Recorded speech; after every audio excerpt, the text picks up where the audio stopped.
Na slovíčko s IT expertom. Podcast o aktuálnych problémoch, kybernetických hrozbách a praktických riešeniach pre firmy.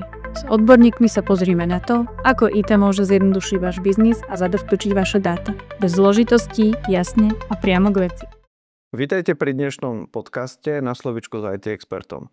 Dnes sa budeme rozprávať na jednu z najvážnejších tém, ktorou sú užívateľia a školenie užívateľov, pretože užívateľia, ako nám aj potvrdzujú naši známi, ktorí sú súdni znalci v obore IT, alebo etickí hackeri, s ktorými sa stretávame a rozprávame, tak každý jeden vám povie, keď sa chce dostať do firmy, užívateľ je najslabší článok. Ja by som na začiatok možno povedal aj taký príbeh, kde sú dva svety, kde ten užívateľ sa bol najslabším článkom, ale takisto bol na druhej strane aj najsilnejším článkom a skrz všetky technológie to nakoniec tú situáciu zachránil ten užívateľ. A tým si trošku aj povieme s Marekom, prečo ten užívateľ vlastne by mal byť vzdelávaný, čo to vlastne to vzdelávanie, o čom by malo byť, ako sa robia phishingové kampane, aké sú z nich výstupy a trošku si prejdeme túto tému o vzdelávaní užívateľov.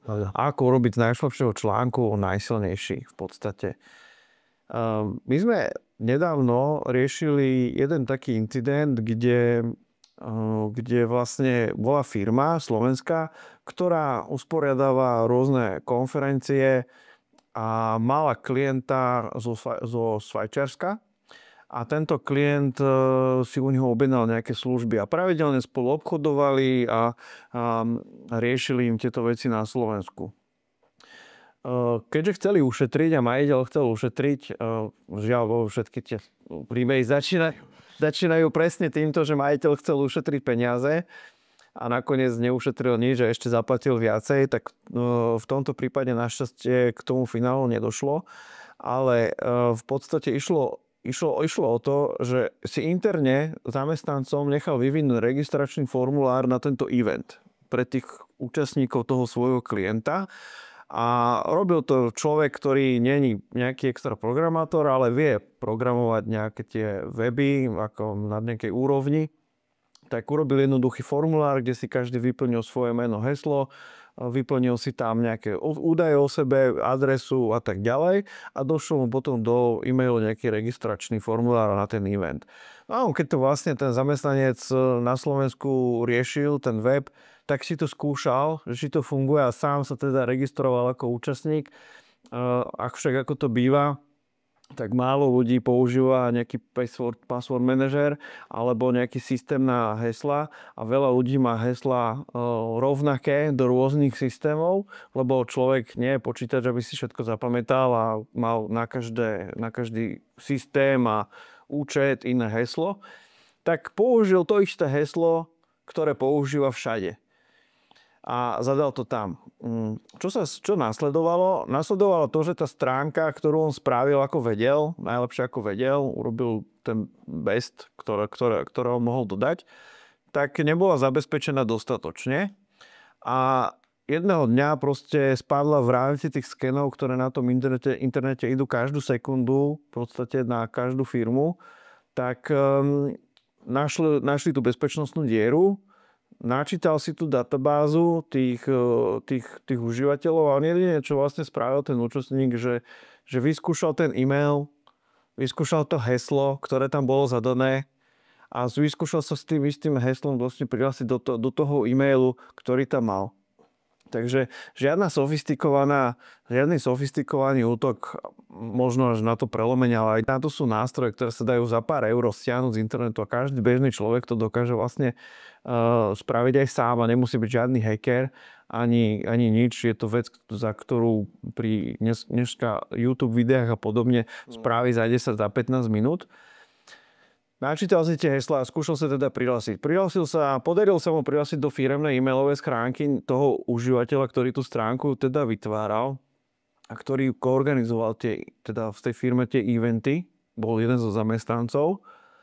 A namiesto toho, aby ten útočník z toho rozposielal nejaký spam alebo také tie bežné veci, ktoré sa tam dejú, tak on vlastne urobil takú vyčkávaciu taktiku a sledoval, aká komunikácia tam bude prebiehať. A sledoval tú komunikáciu dlhšie, neviem, či týždeň alebo 2.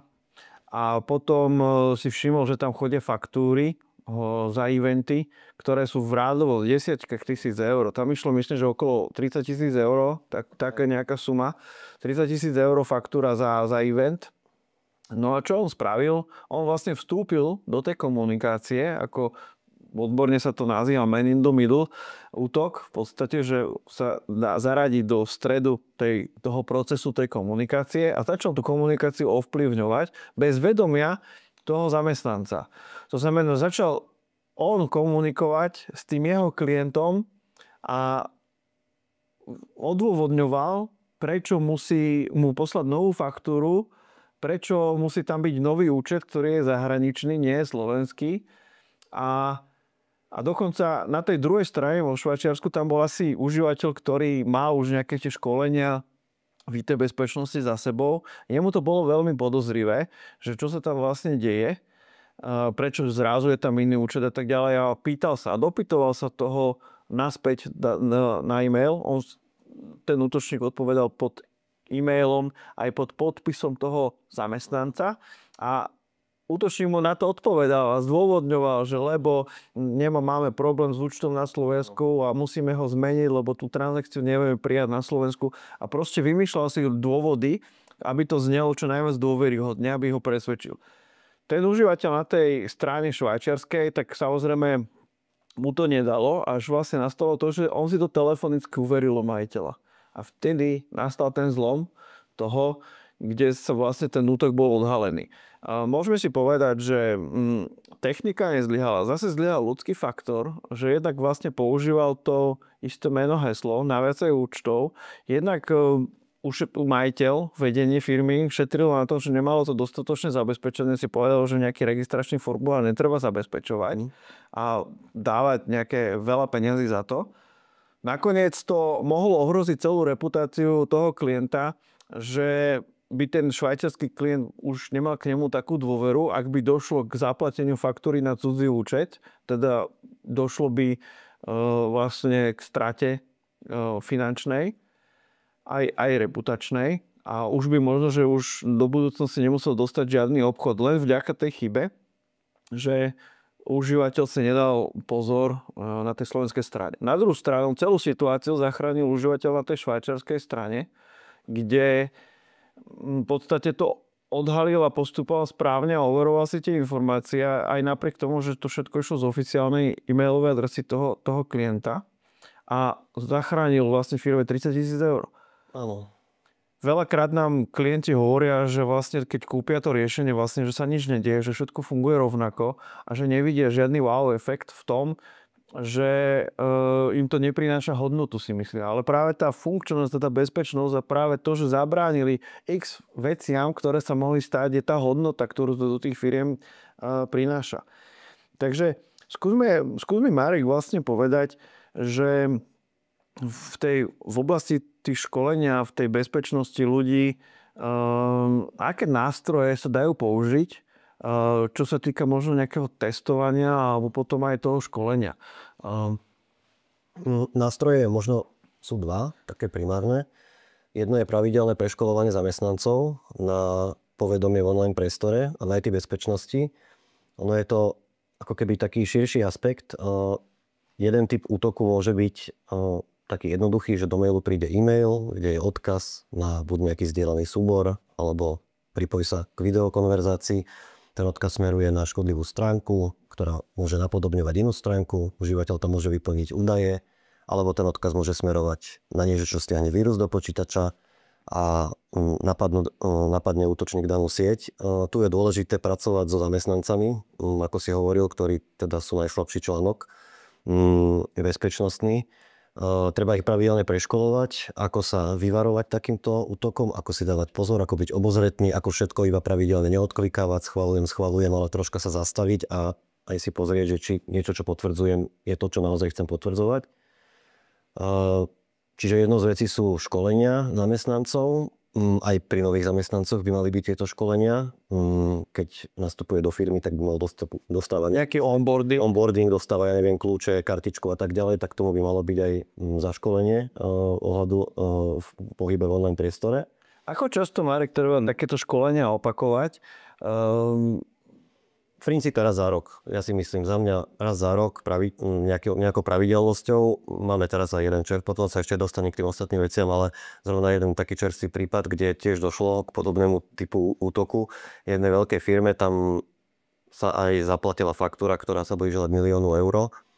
A potom samozrejme prišlo školenie, phishingové testy, o ktorých si ešte potom povieme. A zhodou okolností tá situácia sa stala teraz prednedávnom, že napriek tomu, že tí zamestnanci boli odškolení, ale áno, bolo to už 2 roky dozadu, tak im došiel nový taký škodlivý e-mail, kde bola príloha vo formáte SVG, ktorá robila to, že sa stiahla škodlivý kód do počítača. Bolo to maskované, ani antivírus to nevedel odchytiť.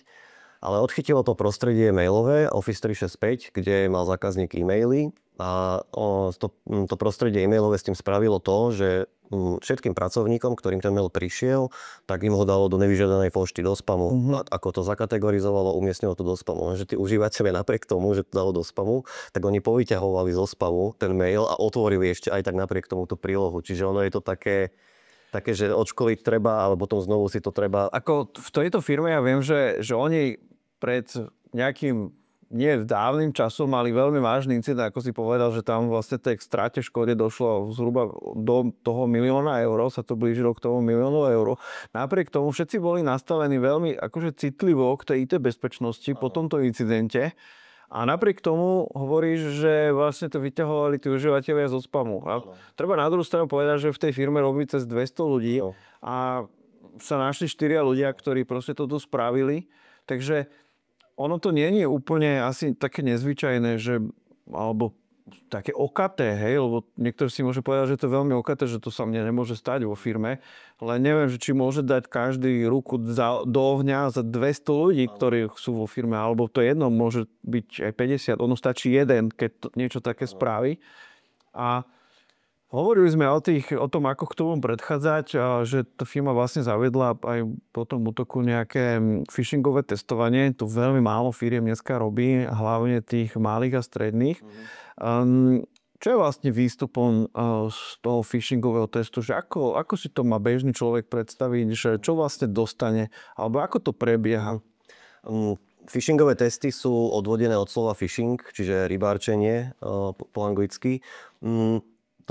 To testovanie je zamerané na to, aby sme vedeli vo firme práve podchytiť ľudí, pracovníkov, ktorí sú náchylní na to, na čokoľvek kliknúť, čokoľvek otvoriť a tak ďalej. A robí sa to spôsobom, že sa či už z inej mailovej domény, alebo aj skľudne z domény toho zákazníka, akokoľvek, sa rozpošľú testovacie e-maily, vytvorí sa taká phishingová kampaň.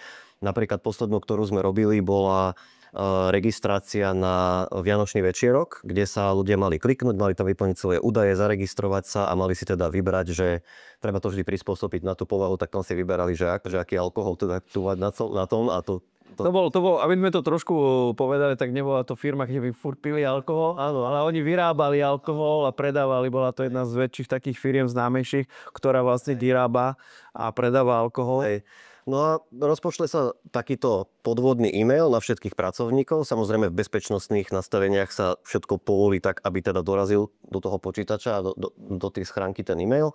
A potom manažment má výstup z toho, koľko ľudí to čo im otvorilo, koľko ľudí tam aj na niečo kliklo, potom ďalšia úroveň, koľko ľudí tam aj vyplnilo nejaké údaje a prípadne koľko ľudí aj odoslalo tie údaje a prípadne či niektorí opakovane, lebo niektorí tam boli aj opakovane, že si registrovali do kolečka. No len to nešlo. Tak si takto do kolečka vyplňali a odosielali, že aký si chcú vybrať teda ten proviant. A potom manažment dostane krásny výstup v grafoch, v koláčoch, kde má napísané práve tieto údaje, ktoré sme si teraz spomínali a potom s tými ľuďmi sa dá pracovať. Potom stačí prísť za tými ľuďmi, ktorí vyšli, že sú trošku možno na to náchylnejšie a odškoliť ich na novo. Že sa to potom dá vlastne ušetriť aj nejaké náklady na to, že nemusím preškolovať teda asi celú firmu 200 zamestnancov, ale stačí sa zamerať na tých, alebo možno stačí sa zamerať hlbšie na tých zamestnancov, ktorí sú náchylní. Náchylnejší na toto, hej. Alebo mám ešte možno taký jeden prípad, lebo jedna vec je, že sa posielajú podvodné maily a je to nejakým spôsobom technický útok, ale veľa sme sa už stretli aj vlastne so sociálnym inžinierstvom iba. To znamená, že niekto sa vydáva za nejakého zamestnanca alebo dodávateľa a zatelefonuje, viete, môžem sa pripojiť k vám na počítač, niečo podobné a už takto sa dostane do tej siete a to je tiež veľmi rizikové a málo firiem si to uvedomuje. Napríklad aj u nás je to tak, že keď robíme u klienta, inštalujeme mu nejaké infraštruktúrne riešenie a je tam napríklad pre nich pracuje externá firma, externá účtovníčka, ktorá u nich účtuje, alebo akýkoľvek externý subjekt, ktorý není pod našou správou siete, ale pristupuje do infraštruktúry externe. Tak mne sa stalo za celý život asi raz alebo dvakrát, že vieš, že tam musí zatelefonovať, že dobrý deň, môžem sa vám pripojiť na počítač, lebo v tej a v tej firme sme menili prístup na VPN a tak ďalej, musíme vám nainštalovať nový VPN prístup a vyplniť. Tak asi dvaja ľudia to verifikovali, že mi povedali, nie, ja sa najprv zavolám do tej firmy, že či to ste naozaj, ale v drvivej väčšine sa to nestane. Čiže ja komkoľvek zavolám, pripojím sa na počítač a môžem byť ktokoľvek, hej, že nemusí to mať dobrý úmysel, takže na toto ľudia tiež trošku tak zabúdajú. Áno. Ono v podstate v tej IT bezpečnosti sa veľa aj predáva na tom trhu, že robia sa aj také prieskumy náchylnosti tých ľudí a nič, len vám dojde nejak do SMS-ky alebo do e-mailu vám dojde nejaká požiadavka, trošku sociálny inžiniering a v podstate to je neškodné. A jediné, o čo ide v tom, je zozbierať si databázu e-mailových adres a telefónnych čísiel, ktoré sú náchylné odpovedať a chytiť sa na takéto veci. Tá je následne predaná niekomu inému, kto tú databázu zneužije a už má vyfiltrovaných ľudí, na ktorých sa dá cieliť, o ktorých vie, že sú náchylnejšie na phishingové veci a potom zacieliť na nich nejakým spôsobom útok, aby sa dostal k nejakým informáciám, ktoré dokáže speňažiť. Málo ľudí vie aj o tom, že vlastne bežné mobilné telefónne čísla sa dajú spúfovať. Skús vysvetliť tak v krátkosti, o čom je spoofing telefónnych čísiel. Spúfovať sa dá aj mailová adresa, aj telefónne číslo a je to aj relatívne ľahké, my sme si to vyskúšali. Je to o tom, že telefónne číslo, ktoré mám uložené v mobile, mám ho zaradené pod človeka XY alebo pod nejaký systém, tak my ho vieme napodobniť a vieme v mene toho telefónneho čísla poslať SMS správu alebo aj zavolať. To znamená, že my sa vydávame za niekoho, ale my nie sme ten niekto a máme nejaké nekalé úmysly. Áno, vlastne viem použiť telefónne číslo napríklad tvojho nejakého priateľa a zavolať z jeho telefónneho čísla, vydávať sa za ňo. Keď si to dneska skombinujeme s AI, ktorá dokáže nasimulovať ešte aj hlas, tak vlastne teoreticky môže ktokoľvek zavolať z akéhokoľvek čísla ľubovoľný, ktoré si napíše, tváriť sa ako tá dotyčná osoba, nasimulovať hlas a skombinovať to s nejakým phishingovým útokom ešte cez e-mail. Môže to zahrať na nejakú banku alebo môže to zahrať môže zavolať sekretárke do firmy alebo účtovničke do firmy ako majiteľ firmy z jeho telefónneho čísla a môže urgovať nejakú platbu na nejakú faktúru, ktorú mu za chvíľočku pošle, ktorú treba okamžite uhradiť, lebo inak je naozaj problém. A takýmto spôsobom sa naozaj ten útočník dokáže dostať ku veľkým peniazom. Áno. A je to celkom riziko. Treba povedať, že tá GSM sieť v rámci toho to nevie nejakým spôsobom zabezpečiť, lebo tá GSM sieť už bola vymyslená, tá technológia dávno, ako kvôli roamingovým veciam a tak ďalej. Je to proste feature a nie je to akože bug. Takže jednoducho o tomto málo ľudí vie a práve vďaka tým školeniam by sa o to mali dozvedieť. Mali by vedieť minimálne, že to existuje a vždy si overovať. Tak, ako hovoríš. Potom sme sa bavili o tom, že tie školenia treba robiť a treba ich robiť pravidelne a tak ďalej, ale niektorí zamestnanci, pre nich sú tie školenia nudné, musia si to odsedieť a vlastne si to vypočuť a existuje aj nejaká iná forma. My sme teraz jednu vo firme zaviedli, že skús popísať, že v čom spočíva a prečo je lepšie ako také tie nudné školenia. Áno, a ako hovoríš, ľudia jasne sú na školení, na webinári, ešte keď to je možno online, tak si tam scrollujú popri tom niečo iné a počúvajú na jedno ucho a nie je to veľmi interaktívne. No ale my máme teraz takú novinku, ako tieto školenia robiť interaktívnejšie. Je to vlastne taká virtuálna realita, kde si človek dá na hlavu ako virtuálnu realitu, helmu A je tam software, ktorý je zameraný práve na školenie ohľadom kybernetickej bezpečnosti, ale je to riešené tak veľmi interaktívne, že človek je vlastne akože hacker a prechádza tými úrovňami, tými levelmi, ktoré tam sú a ono mu to potom pomôže aj lepšie pochopiť, ako to funguje a navnímať to, že ako to je aj sociálne inžinierstvo, aj mailové správy a sú tam vlastne ako keby viac tých úrovní. A je to interaktívne, človek nemôže iba tak sedieť a pozerať, lebo musí to reálne plniť úlohy a venovať sa tomu. Aj si to lepšie potom zapamätá, keď to má takto, že zažité a nie len, že to pasívne pozrel alebo vypočul. Rozumiem. A v podstate na konci dostane ešte nejaký certifikát o to, že to absolvoval úspešne a môže to ďalej vlastne použiť tie získané znalosti o tých technikách a rozmýšľať potom, keď bude niečo potvrdzovať alebo robiť, aby vedel teda, akým spôsobom to funguje. No, veľa tých firiem vníma tú IT bezpečnosť, až keď sa niečo stane, čo môže byť už neskoro. A skús povedať ešte našim poslucháčom a divákom, že aké následky môže mať zanedbaná bezpečnosť alebo školenie užívateľov, keď sa teda nepremenia na tie silné články, tie slabé. No, ako sme spomínali aj v predošlých podcastoch, ono sa to stále ako keby tak stojí a padá na tom, že sa väčšinou moc neinvestuje do tej IT bezpečnosti. Môže to mať následky finančného charakteru, strata peňazí, prípadne ako sme aj v iných podcastoch spomínali, nedodržanie termínov, z toho vyplývajúce pokuty, pretože dáta sa znehodnotia, platba podvrhnutej faktúry na externý účet, to čo už sa potom dá veľmi ťažko vysledovať, ešte keď sa potom tie financie poprehádzajú medzi účtami, medzi kryptopeňaženkami, virtuálnej meny, tak sa to ťažko potom už spätne získava. Reputačné riziko, otázka je, či firma, ktorú takto napadnú a príde o nejaké financie, možno o know-how, tak či iná spoločnosť ešte bude chcieť s ňou spolupracovať do budúcna, alebo nebude, pretože bude vedieť, že nemá odškolených ľudí, nemá zabezpečené systémy. A toto sú asi také hlavné rizika. No. Dobre, z dnešného rozhovoru vlastne vyplýva, že kybernetická bezpečnosť dneska nie je len o technológiách, ale je aj o vzdelávaní zamestnancov. Ak to neinvestuje peniaze do vzdelávania zamestnancov, tak tie peniaze si tí útočníci zoberú inak a zoberú si o mnoho viacej, nebudú sa pýtať na to, koľko to školenie stojí, ale to školenie bude stať tú firmu o mnoho viacej, ako keby si ju kúpila a zaplatila. Ak by ste mali záujem alebo viacej informácie o tej virtuálnej realite a akým spôsobom to funguje, vieme urobiť aj ukážku vo firme, kde si to viete pozrieť a vyskúšať a potom sa vieme dohodnúť aj na preškolení tých užívateľov. Buď to vieme robiť v réžii, že si to tí užívateľia sami prejdú, alebo aj s nejakým mentorom alebo školiteľom, ktorý by vedel k tomu ešte dodať dodatočné informácie. Ďakujeme za vašu pozornosť, aj Marek, tebe za zodpovedanie otázok a tešíme sa s vami v ďalšom podcaste. Ďakujeme.